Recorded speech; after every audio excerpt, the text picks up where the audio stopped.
So, Maul Shadowlord episodes 3 and 4, I'm just gonna say they are going way too fast.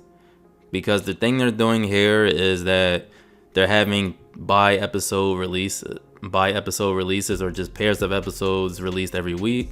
So for example, last week we had episodes 1 and 2. This week we have episodes 3 and 4. So at this rate, the show is gonna be done within the next 4 weeks because there's only 10 episodes to this season. And it does make things feel a little rushed having 2 episodes released every week, which kind of makes me just wonder why they didn't make the episodes an hour long. Obviously both episodes are animated, so you could go into a little editing software and just put the 2 episodes together and just make them an hour long, right? But it doesn't mean that this is a bad show necessarily. It's still a good show. I just think that the way they're handling episode releases and the pacing of the show is super fast. It's like right when you get into the interesting part, right when you're really hooked into the episode just ends and it kind of leaves you in confusion like, oh wow, this is over already. It's already been a half hour. That's weird. But again, it doesn't ruin the show. Now in these 2 episodes, Maul is basically trying to get Devon to succumb to the dark side so he can have her as his apprentice. And I think the reason that he's looking for apprentices now every time we see him, because remember that he wants revenge against Sidious, but the last time he fought Sidious with his brother, who he lost in that battle. So I think he's just trying to fill that hole. I don't really think Maul needs an apprentice because he's already moving, destructively without an apprentice. He's already a big threat by himself. So I think he just wants someone to raise as a second chance for not being able to be with his sibling all those years ago during the Clone Wars series. But thankfully here, Devon's like, no, I don't want anything you're selling me. I know who you are. Stop trying to get me. And he's really relentless about it, right? In a gentle way. He tries to have tea with her at first and, try to get that icebreaker thing going, introducing each other's name. And that's how we finally learned her name was Devon. And he also tries to train her as she's about to escape his facility with a lightsaber duel. But the twist is she takes half of his lightsaber and ignites it at him, and then he has to use his other half of the lightsaber. So they're basically having a lightsaber battle with one lightsaber, technically. And the cool part about this, fun fact, you can hear the voice actor Sam Witwer screams as Darth Maul is swinging the lightsaber at times if you listen really closely. And that's just the detail that I love so much. It just shows how much detail and dedication this crew is putting into the show. And Devon tries to escape with the lightsaber, but Maul just takes the lightsaber back using the Force, and this just shows that he was just basically toying with her. And this was basically a training session for her from Darth Maul, even if she doesn't realize it.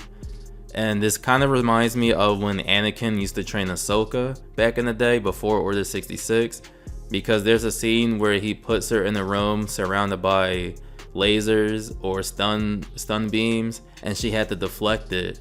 And little did Ahsoka know that same situation she was put in will help her during Order 66, because in that episode she was surrounded by all the clones that were corrupted by the chip, and she had to block lasers coming from all sides of her. And she gets mad at Anakin for training her like that, but it actually saved her life. So it's the same thing here. She's getting mad at Maul for trying to talk to her about perspective and how the outside galaxy works and how there's, no balance, there's no good or evil, it's just perspective. And she's also mad about him, dueling her at the same time because she's actually trying to escape. But little does she know is that she's actually getting training and he's passing her some knowledge at the same time. So I just like how that kind of is a twisted, reversed, evil version of Ahsoka and Anakin's training. Now on the side, we have Officer Lawson. He's just basically trying to find Maul's location, and he unfortunately falls into the cop cliche of him not being able to, be around his family enough, and his family getting mad at that. And this is just something I hate to see because it's not even just Star Wars, it's every cop show. Every show that has a cop is either the wife or the husband, and they have a family member or a child, and they're always not able to be there for the family because their job just requires so much of their time and they have to be there, it's for the betterment of the city, right? and the family member gets mad at them, knowing that this is what they signed up for.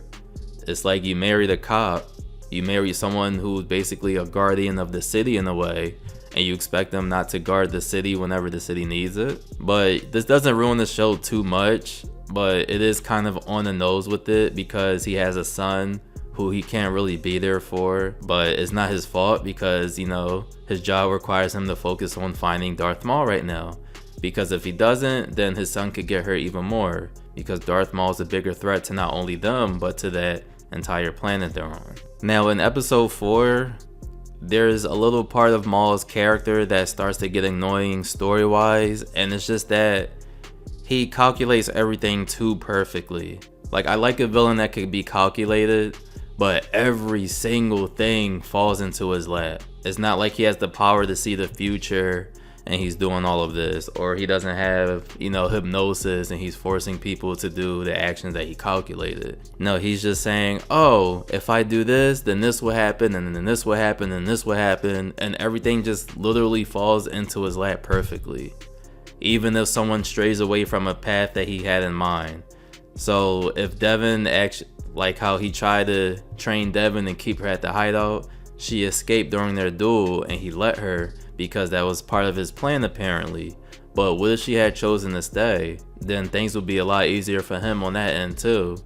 And another example of this is when later in the episode, Officer Lawson and his squad finds Maul's location, but he only appears in the location to meet up with the officer in hologram form, but they all know that he's in the base hiding somewhere. And he also somehow knew that the Jedi Devin would come back to him, along with her Uncle Daki, which is that frog looking dude from episode 1. Now here's where I say again that everything falls too perfectly into Maul's lap. What if those two Jedis decided to run away after Devin went back, after Devin escaped? But luckily for Maul, they showed up just like he predicted. And here they have another duel with Maul, Devin, and the guy, his name is Daki, the frog guy. You could kind of look at it as another training segment for Devin, but he's also really there to try to kill Daki, but Devin's not letting it happen. Because you can notice that in that fight, Maul is holding back a lot. But luckily Devin saves Daki because again, this is all for her training of real life and death situations. And we actually do see something not going Maul's way for once, for a little brief second. And that's when Daki is isolated with Maul while they're doing their lightsaber duel. And Daki kicks Maul in one of his mechanical legs. Remember, those aren't his real legs. And the leg starts to malfunction. And you hear this growl from him. Now Maul's angry again, the Maul we all know and love, the angry Darth Maul. And you could kind of see him get relentless and ruthless. And that was really cool to see. Because it still shows that, you know, Maul still has that anger in him. He's not just this soulless Disney Plus character. He's still the Darth Maul that we know and love from the Clone Wars. And after that final battle goes down in the warehouse, after a while, Maul and his group escapes, and the police force are able to get out alive along with the other two Jedi. And during the episode previously, I forgot to mention, Captain Lawson had to shut down his robot sidekick named Two Boots because everybody recently has been trying to say, look, Darth Maul's too dangerous for us, let's just call the Empire. But Lawson knows that if they call the Empire, then they will lock down the planet, right? And I really like this because, you know, it reminds you that the Empire really is a threat. And we've had other factions in Star Wars, such as the First Order, that were kind of a galactic threat, but you didn't really feel it because they got defeated so easily by Rey and everybody in her group. Now, everybody else knows that the Empire isn't exactly good, but they also understand that the Empire is better than nothing because they have more forces or more resources than Maul, they have more numbers than Maul, and they even have their own, you know, Sith members more than Maul does. So the Empire, ironically, is their best chance of getting rid of Maul for good. But anyways, as we get towards the end of the episode, it's revealed that Two Boots, after he got rebooted back online, he called the Empire anyway. And then that's when we see this beautiful shot of one Star Destroyer coming in. Now, this is the interesting part for me, and that Usually for someone like Maul, you would think the Empire would send at least 2 or 3 Star Destroyers, but they only send 1. Earlier in the episodes, it's revealed by Two Boots that Officer Lawson's wife works for the Empire, which is a big reason why they broke up in the first place. So maybe the singular Star Destroyer that's coming to their planet has his ex-wife in it. And that could also tell us why the Empire hasn't taken over that planet yet, because maybe his wife, his ex-wife, is a high-ranking officer and she has the privilege of telling the Empire of that section of the galaxy to not take over that planet in order to protect her son mainly. So I'm really interested and excited to see what they do with that. Hopefully they actually do show the wife on there. That would make the most sense. Overall, I would give Maul Shadow Lord episodes 3 and 4 an 8 out of 10 because I would usually rate them separately, but they come together in a package every week, so I might as well rate them as if they're an hour-long episode. So yeah, an 8 out of 10 because nothing too much happened until the very end, if you really want to think about it. But it's also the fact that the show is really going at a super fast pace. If they could just slow down the pacing a little bit and try to also focus on the bigger lore, because Darth Maul does manage to kill another member of the other mafia groups of Star Wars or underground groups of Star Wars that betrayed him, but we don't get to see again how they betrayed him or why they betrayed him, right? Like, we know why Maul is doing this, but we don't see why Maul is doing this. So if they could just show that, if they could just slow down their pacing a little bit and just show a little more backstory, then the show would be great. It'll be perfect. So that's going to be about it for this review. Let me know what you guys think if you've seen the episode already in the comment section below. And until then, I'll see you guys in the next one.